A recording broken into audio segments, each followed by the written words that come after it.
Evangelio de Mateo, capítulo 6, vamos a leer los versículos 9 al 15. Evangelio de Mateo, capítulo 6, versículo 9 al 15. Vosotros pues oraréis así: Padre nuestro que estás en los cielos, santificado sea tu nombre. Venga tu reino. Hágase tu voluntad como en el cielo, así también en la tierra. El pan nuestro de cada día, dánoslo hoy. Y perdónanos nuestras deudas, como también nosotros perdonamos a nuestros deudores. Y no nos metas en tentación, mas líbranos del mal, porque tuyo es el reino y el poder y la gloria por todos los siglos. Amén. Porque si perdonáis a los hombres sus ofensas, os perdonará también a vosotros vuestro Padre Celestial. Mas si no perdonáis a los hombres sus ofensas, tampoco vuestro Padre os perdonará vuestras ofensas. Como hemos visto ya en estudios anteriores, estas palabras del Señor Jesucristo deben ser estudiadas en el contexto de la enseñanza general de las Escrituras sobre la oración y de manera particular en el contexto de las enseñanzas de Cristo en este mismo pasaje. Para muchas personas, las palabras del Padre Nuestro, como se conoce este modelo de oración del Señor, poseen algún tipo de poder especial, de tal manera que el solo hecho de repetirlas un número determinado de veces es suficiente para obtener el favor de Dios. Pero ese concepto pagano de la oración es explícitamente condenado por nuestro Señor Jesucristo en este mismo pasaje del Sermón del Monte. Como hemos visto ya, 2 veces nos advierte el Señor aquí que debemos cuidarnos de esas nociones paganas, que no solo desvirtúan la naturaleza de la oración, sino que desvirtúan también la naturaleza misma de Dios. Versículos 7 y 8. Dice el Señor: y orando, no uséis vanas repeticiones, como los gentiles, es decir, como aquellos paganos, que no tienen una visión adecuada de quién es Dios. Esos gentiles que piensan que por su palabrería serán oídos. Y Cristo vuelve otra vez y dice: no os hagáis pues semejantes a ellos, porque vuestro Padre sabe de qué cosas tenéis necesidad antes de que vosotros le pidáis. Ellos poseen un concepto desvirtuado de la deidad y por eso oran así, pero vosotros no debéis imitarlos, dice el Señor. Los paganos piensan que Dios es un ser lejano e impasible, un ser al cual debemos informar nuestras necesidades porque Él las ignora. Y lo que es peor aún, los paganos piensan que nosotros tenemos que convencer a ese Dios de que se apiade de nosotros, y tenemos que ir delante de Él y repetir una y otra vez nuestras oraciones para ver si de alguna manera podemos sobornar su corazón. Pero hermanos y amigos, ese no es el Dios que se nos revela en las Sagradas Escrituras. El Dios de la Biblia conoce las necesidades de sus hijos antes de que se la pidan, y como padre que es, está más inclinado a bendecir a sus hijos de lo que ellos están inclinados a recibir sus bendiciones. Dios está más inclinado a bendecirnos que lo que estamos nosotros inclinados a ser abiertos a recibir sus bendiciones. Dios, hermanos míos, no necesita de nuestra información. Dios, nuestro Dios, no necesita de nuestros consejos. Vuestro Padre sabe, dice Cristo, de qué cosas tenéis necesidad. Él las sabe, de hecho, mejor que nosotros mismos. Él conoce a la perfección cada una de nuestras debilidades, cada uno de nuestros problemas, cada una de nuestras aflicciones. Él no es un Padre lejano e indiferente. Él no ignora nuestra condición. Pero aún así, Él quiere que vayamos a Él en oración y que derramemos nuestras almas en su presencia. Hermanos, ¿con qué propósito fuimos nosotros escogidos desde antes de la fundación del mundo? ¿Para qué? El propósito central de la redención era traernos a la comunión con Dios. Esta es la vida eterna, dice Cristo, que te conozcan a ti, el único Dios verdadero, y a Jesucristo, a quien has enviado. El Señor quiere que nosotros tengamos comunión con Él, y por cuanto Él desea que su pueblo se mantenga cerca de Él, Él ha decretado que la oración sea el canal a través del cual fluyan todas sus bendiciones. Santiago nos dice en su carta que muchos no tienen lo que desean sencillamente porque no lo piden. Pedid y se os dará, dice Cristo, porque todo el que pide recibe. No tenéis lo que deseáis, dice Santiago, porque no pedís. La crema de las bendiciones divinas están reservadas para aquellos que la piden en oración. ¿Y saben lo más sorprendente de todo esto? Que aún Cristo estuvo sujeto a esa ley del reino de Dios. Aún Cristo, el Hijo de Dios encarnado, la segunda persona de la Trinidad, estuvo sujeta a esa ley del reino. ¿Qué leemos en el Salmo 2? Dios el Padre, hablando con Dios el Hijo, pídeme y te daré por herencia las naciones. El Mesías obtendría las naciones como herencia, pero debía pedirlas al Padre. Pídeme y te daré por herencia las naciones. Esa es la ley del reino. Y aún el Hijo de Dios encarnado estuvo sujeto a esa ley.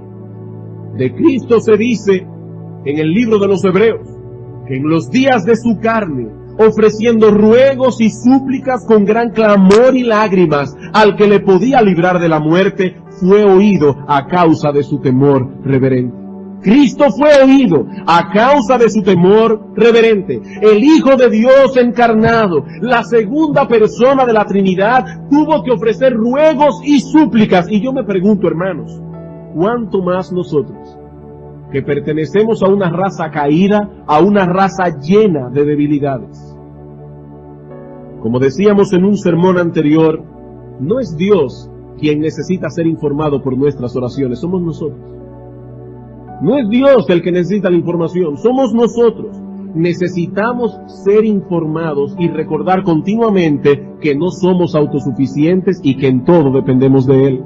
Somos nosotros quienes necesitamos orar. Es tal nuestra debilidad que ni siquiera sabemos orar convenientemente.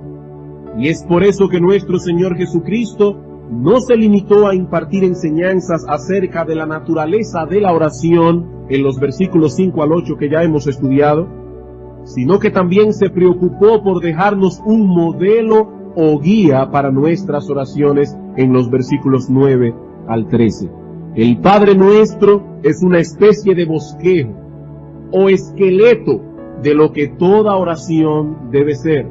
Orar conforme a la voluntad de Dios es orar conforme al modelo del Padre Nuestro.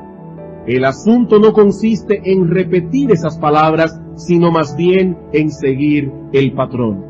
¿Qué dice Cristo? Los hipócritas y los paganos oran de cierto modo, pero vosotros debéis orar de otra manera. Vosotros pues oraréis así. El Señor no dice aquí, vosotros pues repitan conmigo. No. Vosotros pues oraréis de este modo. He aquí los elementos que debéis incluir en vuestras oraciones. He aquí las cosas por las cuales debéis pedir. Esa es la idea. ¿Y cuáles son los elementos que deben ser incluidos en nuestras oraciones? Bueno, de acuerdo con esta oración modelo, debemos comenzar con una invocación. Padre nuestro que estás en los cielos. La semana antes pasada decíamos que estas breves palabras nos invitan a detenernos, a reflexionar cada vez que vengamos delante de Dios en oración. No debemos comenzar de inmediato con nuestras peticiones, debemos comenzar con una invocación. ¿Para qué? Para que cada vez que vengamos al delante del trono de la gracia, recordemos tres cosas. ¿Cuáles son esas cosas que debemos recordar? Bueno, en primer lugar, la paternidad de Dios. Cristo dice, discípulos escuchen, Los paganos tienen una visión distorsionada de Dios y por eso oran mal. Vosotros pues, cuando vengáis delante del trono de la gracia, lo primero que debéis hacer es deteneros y pensar, ¿delante de quién ustedes están? Padre nuestro que estás en los cielos. Lo primero que debemos recordar es la paternidad de Dios. El Señor espera de nosotros que al venir delante del trono de la gracia nos detengamos a reflexionar delante de quién estamos. No nos hemos acercado a un ser frío y distante, hemos venido a hablar con nuestro Padre. La vez pasada tuvimos la oportunidad de expandirnos en este punto y no es mi intención volver a repetir de nuevo todo lo que dijimos en aquella ocasión. Recuerden que el domingo antes pasado yo vine muy entusiasmado con 3 puntos, pero parece que me entusiasmé demasiado y solo vimos uno. Así que en el día de hoy vamos a ver los 2 que nos restan. La paternidad de Dios, hermanos, debe generar confianza en nosotros. Él nos adoptó y nos concedió el derecho de llamarle Padre. Como dice Pablo en Gálatas 4:6, por cuanto sois hijos, Dios envió a vuestros corazones el Espíritu de su Hijo, el cual clama, Abba, Padre. Una expresión hebrea que significa Padre mío o papito. Es como una expresión de cariño y de confianza delante de Dios. Abba, Padre, el mismo Espíritu que habitaba en Cristo y que le movía a clamar a su Padre, ahora habita en nuestros corazones y nos mueve a clamar a nuestro Padre. Esa relación filial ha venido a ser nuestra por medio de la fe. Por la fe en el Hijo, nosotros somos hijos con los mismos privilegios y derechos. En Romanos capítulo 8, versículos 16 y 17 dice Pablo, el Espíritu mismo da testimonio a nuestro espíritu de que somos hijos de Dios, y si hijos, también herederos, herederos de Dios y coherederos con Cristo. ¿Qué es, hermanos, lo primero que debemos recordar? La paternidad de Dios. Hasta ahí nos quedamos el domingo antes pasado. Pero al orar, no solo debemos recordar la paternidad de Dios, sino también, en segundo lugar, la grandeza de Dios. Que dice Cristo, vosotros pues oraréis así, Padre nuestro, sí, es nuestro Padre, que estás en los cielos. Padre nuestro que estás en los cielos. Él es nuestro Padre y debemos acercarnos a Él con confianza. Pero esa relación que tenemos con Él en ningún sentido atenta contra su gloria y contra su majestad. Él es nuestro Padre, pero sigue siendo Dios. Y como Dios es digno de ser adorado con temor reverencial. Él es el Padre nuestro que está en los cielos. ¿Y eso qué significa? Que nuestro Dios es un Dios santo, lleno de gloria y de majestad. Y que por lo tanto nunca debemos acercarnos a Él en una forma ligera e irreverente.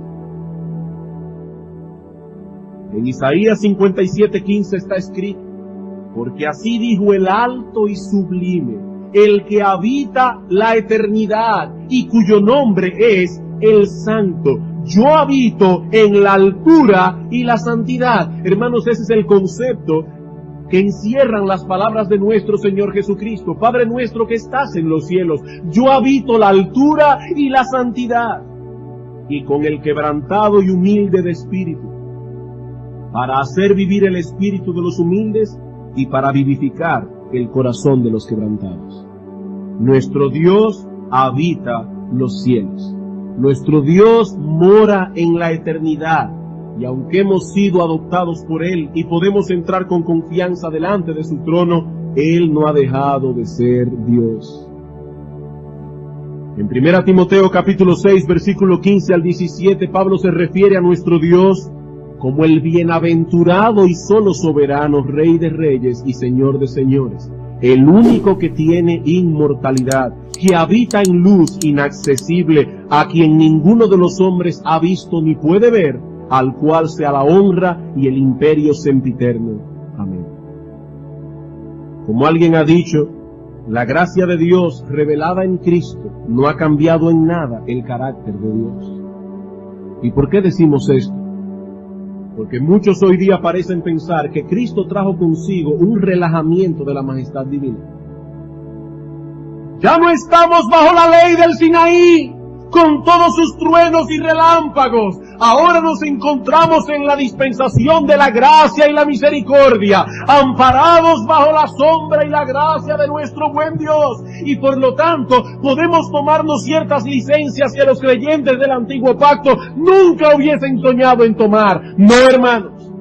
No, hermanos. Eso es convertir en libertinaje la gracia de Dios. Es en el Nuevo Testamento que está escrito: tengamos gratitud y mediante ella sirvamos a Dios, agradándole con temor y reverencia, porque nuestro Dios es fuego consumidor. Allí no dice nuestro Dios fue fuego, es y seguirá siendo fuego consumidor. Hermanos, el Dios que se predica en muchos púlpitos en el día de hoy, y decimos esto con pena y con temor, el Dios que se predica en muchos púlpitos en el día de hoy no tiene derecho a tener una D mayúscula. Es un Dios más digno de lástima que de reverencia.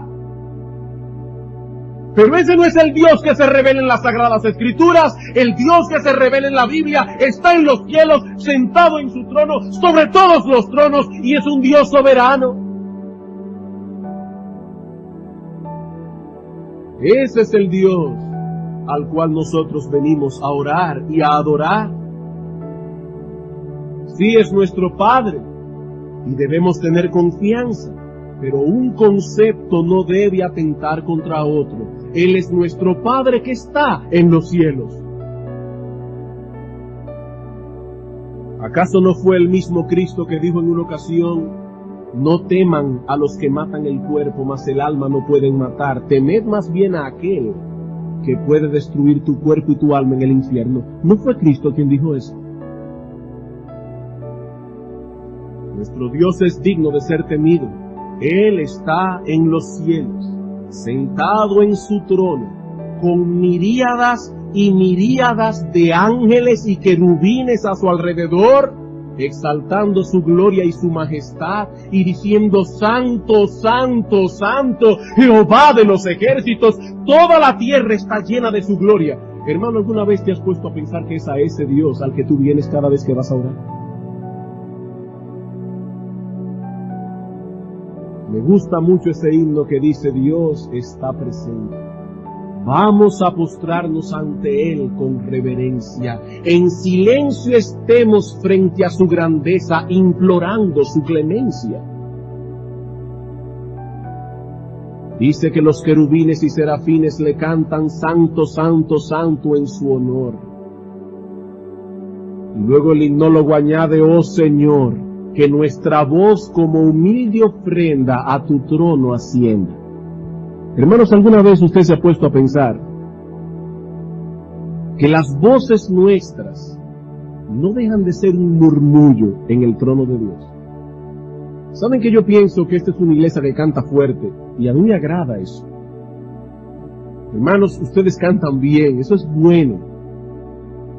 Pero a pesar de eso, comparen estas voces con las voces de miríadas y miríadas y miríadas de ángeles, cuyas voces son como el trueno, que están día y noche alabando a nuestro Dios. Yo creo que eso era lo que estaba en la mente del himnólogo cuando dice: oh buen Dios, que nuestra voz, que es tan pequeña, tan débil, como una humilde ofrenda, se sube a ese trono de miríadas y miríadas de ángeles que están en los cielos. Hermanos, cada vez que venimos a orar, debemos recordar eso. Debemos recordar quién es nuestro Dios.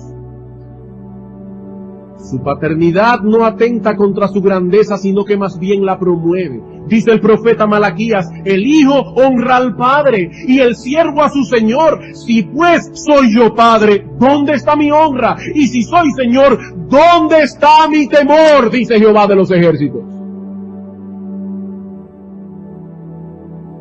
El Dios de la Biblia Es aquel de quien dice Pablo en Romanos capítulo 9 que tiene misericordia del que Él quiera tener misericordia, y al que Él quiere endurecer, lo endurece. Ese es el Dios de la Biblia. No es el Dios cuya salvación está en las manos del hombre y que el pobre Dios está allí implorando a ver si el pecador le hace caso. Ese no es el Dios de la Biblia. El Dios de la Biblia tiene misericordia del que Él quiera tener misericordia, y al que Él quiere endurecer, Él endurece porque es Dios. Hermanos, esa conciencia debe gobernarnos cuando venimos delante de Dios en oración. Dice en el libro de Eclesiastés capítulo 5, cuando fueres a la casa de Dios, guarda tu pie. No te des prisa con tu boca, ni tu corazón se apresure a proferir palabra delante de Dios, porque Dios está en el cielo y tú sobre la tierra. ¿Recuerdan ustedes cuando Job tuvo aquella visión majestuosa de Dios al final del capítulo del libro? ¿Qué dijo él? Mi mano pongo sobre mi boca. Mi mano pongo sobre mi boca. La reverencia no debe excluir la confianza no debe eliminar la reverencia. Ambas cosas deben estar en nosotros al acercarnos a Él. John Brown nos dice en su comentario del Sermón del Monte que debemos acercarnos a Dios con un sentimiento mezclado de veneración y amor, temor y confianza. Ambas cosas deben estar allí. Hermano, medita y reflexiona antes de comenzar a orar. Medita y reflexiona, detente por un momento antes de comenzar a orar. Primero, en la paternidad de Dios. Segundo, en la grandeza de Dios. Y en tercer lugar, aprendemos en esta breve invocación que debemos recordar también la familia de Dios. ¿Qué dice Cristo? Vosotros pues oraréis de esta manera: Padre nuestro que estás en los cielos. Padre nuestro que estás en los cielos. Él no solo es mi Padre, sino también el Padre de todos los creyentes. Y por lo tanto, al acercarme a Él en oración, no traeré conmigo únicamente mis cargas, mis necesidades, mis problemas, mis tristezas, mis aflicciones, no, porque Él es mi Padre, pero también es nuestro Padre. Somos miembros de una familia de santos y eso debe reflejarse en nuestras oraciones. En Romanos capítulo 12, versículo 15, el apóstol Pablo nos dice que debemos gozarnos con los que se gozan, debemos llorarnos con los que lloran. Eso es lo que significa ser miembros de una misma familia. Lo que le sucede a mi hermano me debe afectar a mí. Y si me afecta a mí, afectará también mis oraciones. Si no intercedemos unos por otros, hermanos amados, estamos pecando contra Dios. Estamos pecando contra Dios y reflejando un profundo egocentrismo que a la vez se está convirtiendo en un obstáculo para que Dios escuche nuestras oraciones. Cuando usted va delante del trono de Dios y se olvida del pueblo de Dios, usted puso una pared y Dios no lo está oyendo. Dios no lo está oyendo, porque usted ha ido delante de su trono con un corazón lleno de pecado, con un corazón lleno de egoísmo, con un corazón lleno de egocentrismo, y Dios no escucha esas oraciones. La Biblia dice, si en mi corazón hubiese yo incubado iniquidad, el Señor no me habría escuchado. Así que cuando voy delante de Dios en oración, no solo debo pedir por mi pan, no solo debo pedir por mi perdón, no solo debo pedir por mi liberación y mi cuidado, no, es por el pan nuestro de cada día, es que Dios perdone nuestros pecados, es que Dios nos libre del mal. Esa es la oración que Dios se agrada en escuchar y que Dios se agrada en responder. Hermanos amados, este asunto es importante. El Señor espera que recordemos en nuestras oraciones privadas que somos parte de una familia. Esa es la forma en que Él nos enseñó a orar. Un descuido en este deber está reflejando un serio problema en el corazón. El que no intercede por el pueblo de Dios está demostrando con ello una excesiva preocupación por sí mismo y una severa deficiencia en el amor a Dios. ¿Y por qué digo esto? Porque dice el apóstol Juan en 1 de Juan capítulo 4 versículo 20 que el que no ama a su hermano a quien ha visto, ¿cómo puede amar a Dios a quien no ha visto? Hermanos, permítanme traer aquí algunos argumentos que yo de verdad espero y oro al Señor que amarren nuestras conciencias en cuanto a la importancia de este deber. ¿Por qué debemos orar unos por otros? Les voy a dar 5 razones. En primer lugar, porque Dios lo mandó en su palabra. Porque Dios lo manda en su palabra, eso debe ser suficiente. Efesios capítulo 6, versículo 18. Luego de haber descrito la armadura del creyente, dice Pablo, orando en todo tiempo, con toda oración y súplica en el Espíritu, y velando en ello con toda perseverancia y súplica por todos los santos. Hendriksen, el comentarista, le llama a esto los 4 todos de la oración. Orando en todo tiempo, con toda clase de oración, súplica en el Espíritu, velando en ello con toda perseverancia y súplica por todos los santos. Santiago capítulo 5 versículo 16. Santiago capítulo 5 versículo 16. Confesaos vuestras ofensas unos a otros y orad. Es un mandato. Y orad unos por otros para que seáis sanados. La oración eficaz del justo puede mucho. Es interesante notar que en el texto griego, en el idioma en que se escribió el Nuevo Testamento, este imperativo aquí es un imperativo presente, que podemos traducir: manténganse orando unos por otros. Santiago está pensando aquí en una iglesia específica, con hermanos específicos, con problemas específicos, a quienes pide que se mantengan orando los unos por los otros, que no desmayen en ese deber, que no se cansen de hacerlo, sobre todo cuando algún miembro del cuerpo está dolido o en aflicción.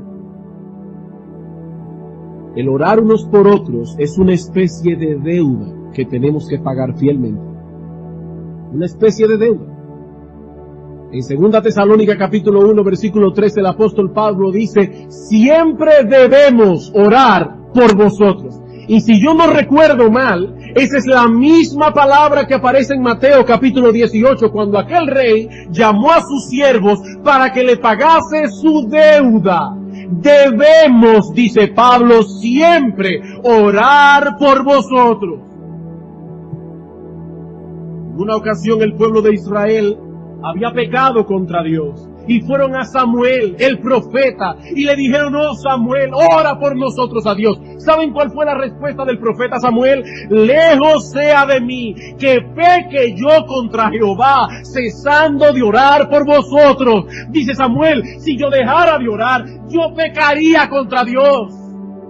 Es una deuda que hemos contraído porque somos miembros de una misma familia. ¿Cuál es la razón por la que debemos orar unos por otros? Primero, porque Dios lo ha mandado. Segundo, porque ese es el patrón que encontramos en las oraciones de las Escrituras. Porque ese es el patrón que encontramos en las oraciones de las Escrituras. En las páginas de la Escritura encontramos muchas oraciones que los santos del pasado elevaron a Dios. Y esas oraciones están allí escritas en parte como una instrucción indirecta de cómo nosotros debemos orar. Y al estudiar estas oraciones notamos que la intercesión de unos por otros ocupa un lugar fundamental. Veamos rápidamente algunos textos. Romanos capítulo 1, versículo 9. Romanos capítulo 1, versículo 9.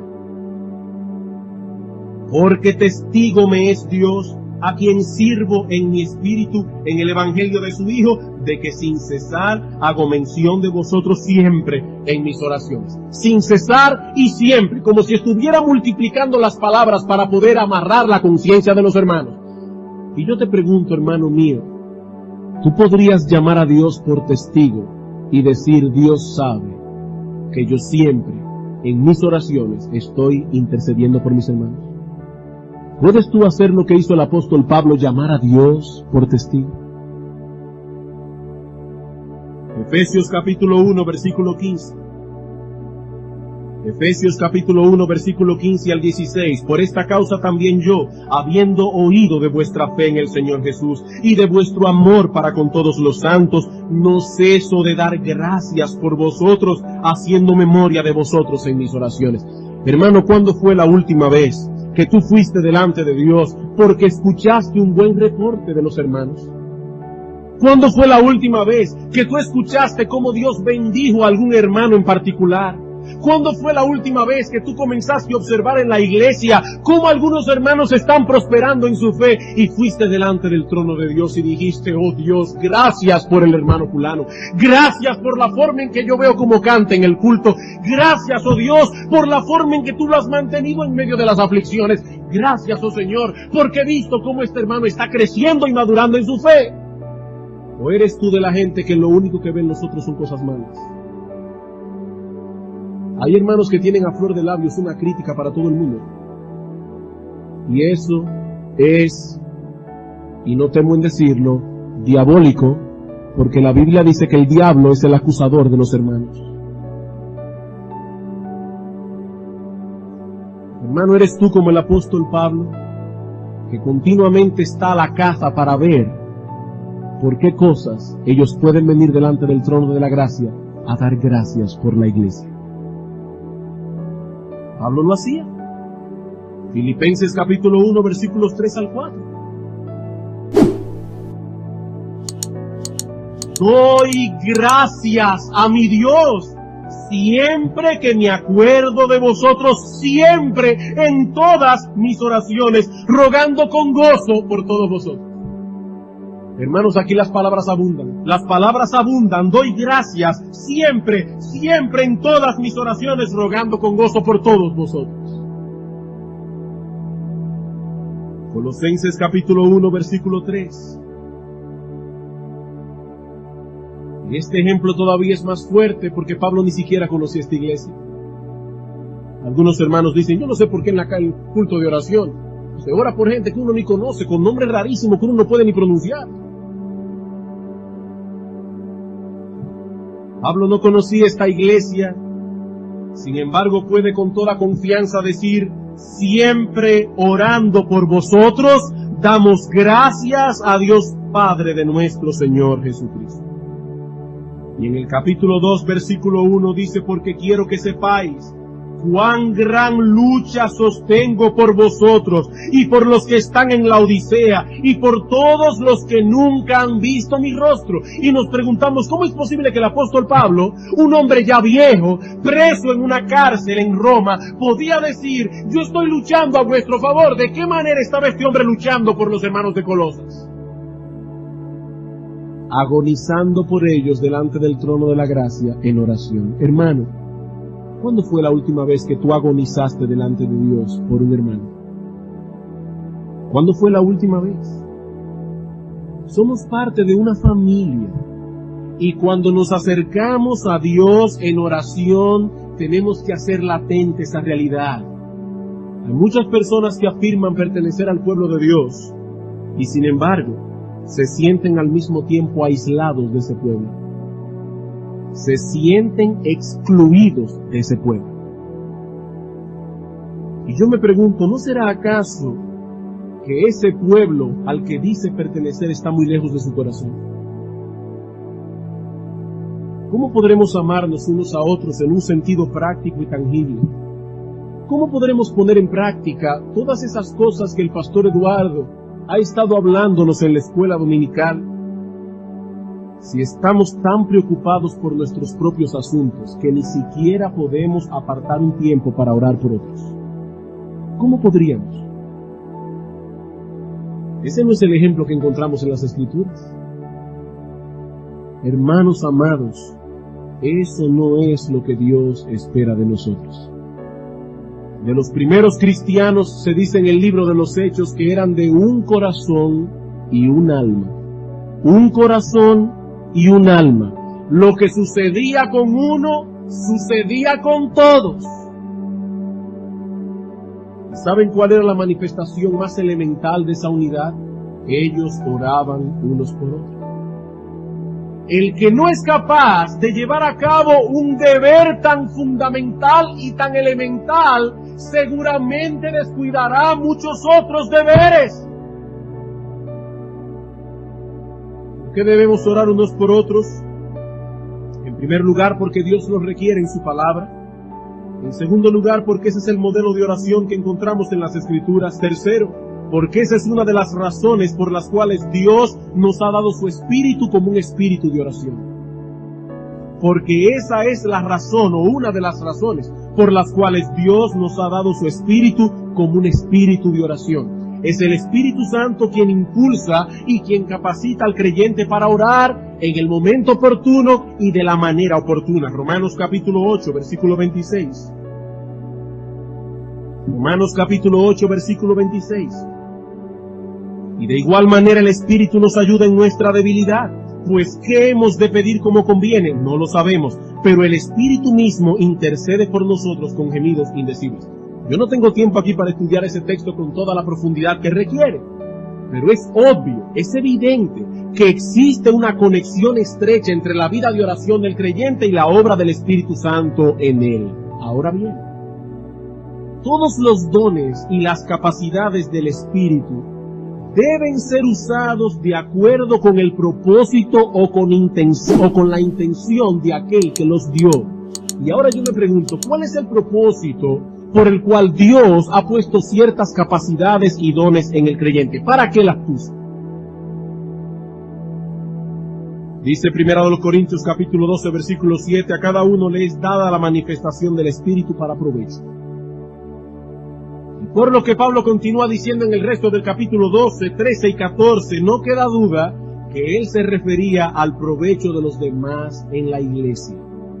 Debemos ser fieles a ese propósito, porque de lo contrario estaremos apagando al Espíritu y estaremos yendo en contra de su impulso en nosotros. La primera característica del fruto del Espíritu es el amor. El fruto del Espíritu es amor, gozo, paz, paciencia, etc. Si estamos realmente siendo influenciados por el Espíritu Santo en nuestra vida espiritual, esa influencia se manifestará mayormente en el amor que manifestamos los unos por los otros.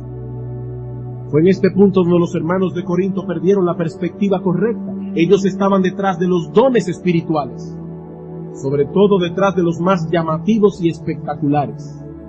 Hablar en lenguas, hacer milagros, dones de sanidad. Pero Pablo tuvo que mostrarles que habían tomado por el sendero equivocado en el camino de la verdadera espiritualidad. Es el amor y no los dones espirituales la avenida por la que debemos andar si de veras queremos avanzar en nuestra vida de piedad. Y aun cuando usemos los dones que Dios nos ha dado, es el amor lo que debe primar por encima de todo, no el deseo de llamar la atención. La regla de oro en este asunto es 1 Corintios 14, 26. Hágase todo para edificación. El amor a los hermanos. ¿Para qué Dios nos dio su espíritu como un espíritu de oración? Para que nosotros manifestemos el amor del Espíritu orando por los hermanos. ¿Acaso no dice la Escritura que debemos amar al prójimo como a nosotros mismos? Hermano, ¿por qué tú oras por algún problema que tú tienes? Porque te amas a ti mismo, porque te preocupas por ti mismo. Por eso pides por tus necesidades. No podemos decir entonces que amamos a nuestros hermanos en Cristo si no intercedemos por ellos delante del trono de Dios. Cuarta razón. Debemos orar unos por otros, y esto puede sonar extraño a los oídos de muchos. Porque si no oramos por los demás, no estamos orando en fe. ¿Por qué debemos orar unos por otros? Porque el que no ora por otros en sus oraciones particulares, no se puede decir de él que está orando en fe. Dice el teólogo puritano William Gurnall No puede orar en fe por sí mismo quien solo ora por sí mismo. Esto no es un juego de palabras. No puede orar con fe por sí mismo quien solo ora por sí mismo. Cuando vamos delante de Dios y decimos, Padre nuestro que estás en los cielos, estamos trayendo a colación dos elementos esenciales de la fe.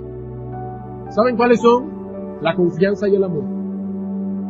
La confianza y el amor son elementos vitales para la fe. Una persona no puede decir que cree si no confía. Bueno, de igual manera una persona no puede decir que tiene fe si no ama, porque dice la Biblia en Gálatas capítulo 5 que la fe obra por el amor. Y Cristo dice, cuando vengas delante del trono de la gracia, no digas Padre mío solamente. Y eso no es que está prohibido decir Padre mío. La idea es que vengas con la conciencia de que es tu Padre, pero es el Padre de todos los creyentes. Y cuando decimos Padre nuestro, estamos reconociendo que somos parte de una familia formada por otros hermanos amados con necesidades y problemas particulares por los cuales tenemos que interceder delante de Dios. Por eso decíamos hace un momento que no pediremos únicamente por mi pan. No es mi provisión, no es mi perdón, no es mi liberación, es el pan nuestro, es el perdón de nuestros pecados, es pedir por la gracia que nos guarde del mal. Al invocar a Dios como el Padre nuestro, estamos manifestando confianza, es mi Padre, amor, es el Padre nuestro. He allí dos gracias indispensables de la fe verdadera. Repito, no puede haber fe donde no hay confianza, pero tampoco puede haber fe donde no hay amor. La fe obra por el amor. Así que no es exagerado William Gurnall cuando dice que el que solo ora por sí mismo no puede orar con fe. No puede orar con fe. Ese egocentrismo manifestado en la oración es un indicativo de falta de fe. Y sin fe es imposible agradar a Dios. Así que el orar por otros es un deber, primero porque Dios lo manda en su palabra, segundo porque es el modelo de oración que encontramos en las Escrituras, tercero porque fue con ese propósito que Dios nos dio su espíritu como un espíritu de oración, cuarto porque sólo así podremos estar seguros de que estamos orando con fe, quinto y último, porque Dios nos ha dado promesas concernientes al deber de orar por otros, y de ese modo nos estimula a la intercesión mutua. Porque Dios nos ha dado promesas concernientes a este deber de orar por otros. Y de ese modo nos estimula a orar a la intercesión mutua. Así vemos en las páginas de las Escrituras, por ejemplo, cómo Dios removía las plagas de Egipto cuando Moisés oraba. ¿Podía Dios remover las plagas sin las oraciones de Moisés? Sí, él podía.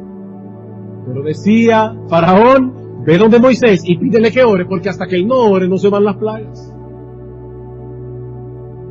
Y en parte, Dios escogió este método para estimularnos en nuestras oraciones por otros. Miren, si en Sodoma y en Gomorra hubiesen habido 10 justos, Dios no hubiese destruido esas ciudades. ¿Saben por qué? Porque Abraham negoció eso con Dios. Abraham se acercó a Dios y le dijo, Señor, ¿y si hubieran 50 justos en Sodoma? Está bien, Abraham, no la destruiré por amor a esos 50 justos. Parece que Abraham se puso a contar, bueno, la familia de Lot, yo no encuentro más. Señor, ¿y si fueran 40? Está bien, Abraham, por esos 40 no las destruiré.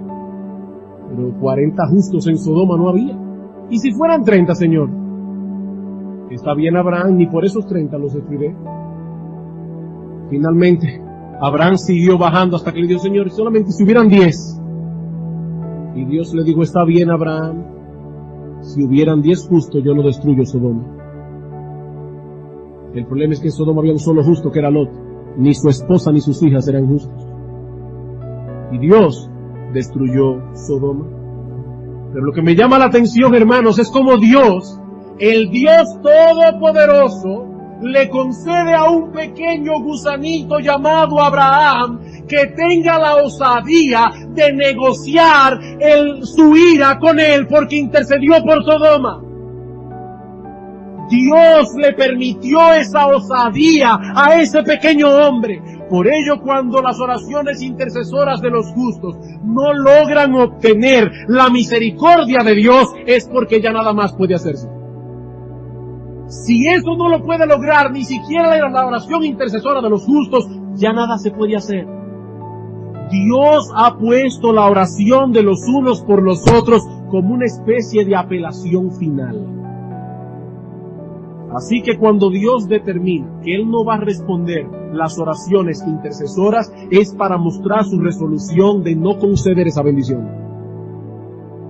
En el libro del profeta Jeremías encontramos una ilustración bastante conmovedora de este punto.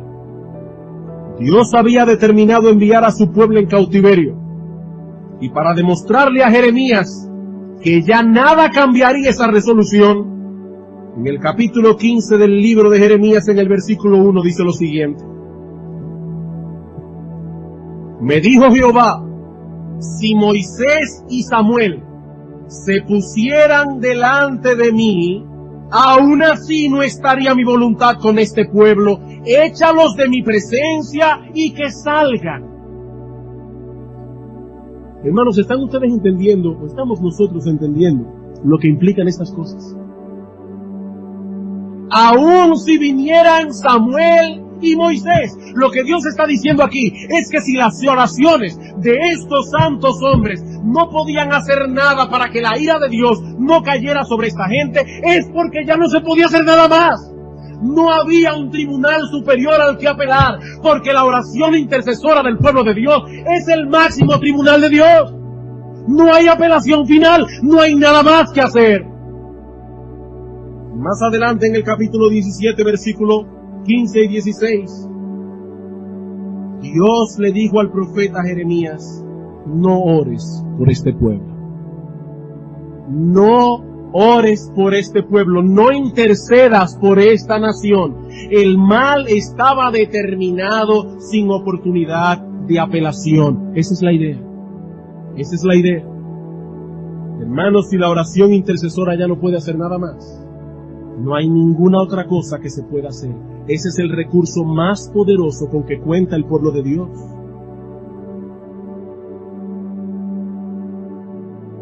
Pablo tenía tal confianza en la oración intercesora que, escribiendo a Filemón desde su encarcelamiento en Roma, le dice en el versículo 22 de su breve carta: prepárame alojamiento, porque yo sé, yo espero que por vuestras oraciones os seré concedido.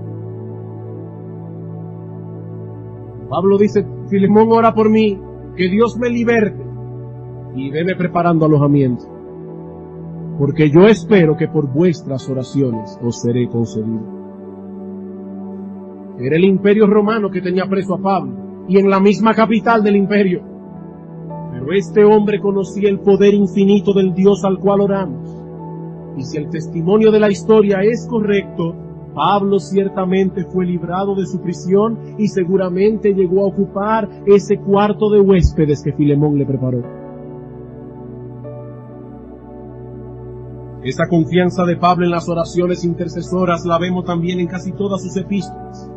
Por eso Pablo no solo oraba a él por las iglesias, sino que continuamente pedía a las iglesias que oraran por él. En Romanos capítulo 15, versículo 30 al 31 dice Pablo: os ruego que me ayudéis orando por mí a Dios. En Efesios capítulo 6, versículo 18, cuando dice orando en todo tiempo, con toda oración y súplica, por todos los santos, dice en el versículo 19, y por mí, para que me sea dada palabras para predicar el evangelio como debo predicar. Hermanos, perdónenme que yo sea tan insistente con esto, pero ven ustedes por qué los pastores hacemos tanto énfasis en la importancia de venir al culto de oración. Hermanos, yo recuerdo haber dicho en una reunión de miembros hace muchos años atrás, y lo vuelvo a repetir: tener en el seno de nuestra iglesia una persona que diga ser miembro y que no venga por una razón que no sea válida al culto de oración, eso es un peligro. Porque eso es tener en medio nuestro a una persona a quien no le importa lo que pasa con los hermanos de la iglesia. No, nosotros no entendemos ese tipo de membresía. Nosotros no entendemos ese tipo de membresía. Uno de los requisitos para ser miembros de Iglesia Bíblica del Señor Jesucristo es asistir los miércoles al culto de oración, a menos que por una causa muy justa usted se tenga que ausentar. Porque el culto de oración es el motor que enciende la maquinaria de este ministerio. Y más aún, es en el culto de oración donde nosotros manifestamos nuestra preocupación por nuestros hermanos en Cristo. Una persona que falta al culto de oración por cualquier cosa debe revisar la realidad de su fe. Y no estoy exagerando. Debe revisar la realidad de su fe. Porque dice la Biblia que la fe obra por medio del amor. Hermanos, tenemos una carga los pastores en nuestro corazón. ¿Y saben cuál es nuestra carga? Que nosotros quisiéramos ver Iglesia Bíblica del Señor Jesucristo teniendo más familiaridad los unos por los otros. Pero esto no va a ser posible nunca hasta que no comencemos a manifestar esa preocupación en la cámara secreta de oración. ¿Cómo podremos comenzar a servirnos unos a otros? ¿Cómo podremos comenzar a visitar a los enfermos? ¿Cómo podremos comenzar a salir de nuestro grupito los domingos en la mañana para ir a saludar a las personas que vienen nuevas? Si cuando estábamos en nuestra casa ni siquiera orábamos por esas personas. Hermanos amados, nosotros estamos viviendo un siglo donde cada cual solo se preocupa por sí mismo. Nosotros estamos viviendo en un siglo de personas completamente centradas y aisladas de los demás. ¿O ustedes creen que esa cultura que se está gestando en medio nuestro no va a tener repercusiones en la iglesia? Me da pena cuando yo veo estos jovencitos por el mirador, todos con un headphone. Nadie se comunique con nadie, a nadie le interesa lo que le pasa al de al lado. Somos islas, y cuando venimos al Señor y nos arrepentimos de nuestros pecados, hermanos, tenemos que arrepentirnos también de ese aislamiento de los demás. No, Dios no quiere salvar a uno y tenerlo en una casa apartado. Hay hermanos que cuando se acabe el culto de adoración salen corriendo de este lugar, como si alguna peste los fuera a alcanzar. No, hermanos, en Hebreos capítulo 10, versículo 24 al 25 dice: no se dejen de congregar como algunos tienen por costumbre. ¿Y saben para qué? Para que nos estimulemos al amor los unos a los otros. Y Dios sabe que yo no digo esto con agrado. Yo digo esto con mucha tristeza. Así como también puedo decir con alegría que damos gracias al Señor por esos hermanos y hermanas de nuestra iglesia que siempre que hay un problema y uno acude, esos hermanos están ahí. Hermanos y hermanas, quiero estimularlos al amor y a las buenas obras. Cuando lleguemos al cielo, vosotros recibiréis vuestra corona. Porque Dios no es injusto para olvidar el trabajo de amor que hacéis por los santos. Dios no es injusto. Dios lo está viendo. Y Él ha prometido en su palabra que Él ha de recompensar hasta un vaso de agua fría que demos a un creyente sediento. Dios ha prometido recompensar hasta una gota de agua. No creas, hermanos, que nadie te está viendo. Dios te está viendo. Dios te está viendo. Y qué bueno es si toda la iglesia copiara a esos hermanos. Qué bueno sería. Hermanos, el tiempo se me ha ido. Resumiendo lo que hemos visto hoy, en estas palabras de invocación que introducen la oración modelo de Cristo, el Señor nos enseña que al entrar en la presencia de Dios, debemos hacerlo recordando tres cosas esenciales. ¿Qué debemos recordar? La paternidad de Dios, la grandeza de Dios, la familia de Dios. Él es el Padre nuestro que está en los cielos. Hermanos, no debemos ser irreflexivos al venir a la presencia de Dios. El apóstol Pablo nos dice en 1 Corintios 14:15 que debemos orar con el Espíritu, pero debemos orar también con el entendimiento. Detente a pensar antes de orar. Detente a pensar, medita en la paternidad de Dios, en su compasión, en su cuidado, en su interés por tu bienestar. Medita en su grandeza. Su trono está en los cielos por encima de todos los tronos terrenales. Su grandeza es inescrutable, está fuera de nuestra comprensión. Medita en el hecho de que ese Dios al que invocas por Padre es el Padre de todos los creyentes. Medita en el pueblo de Dios y sus necesidades. Clama por ellas como si fuesen tuyas, porque ese es el tipo de oración que nuestro Dios recibe con agrado. Hermanos, quiera Dios ayudarnos a través de estos estudios del Padre Nuestro para enseñarnos a orar y que nuestras oraciones puedan ser escuchadas con agrado delante del trono de Dios. Vamos a orar.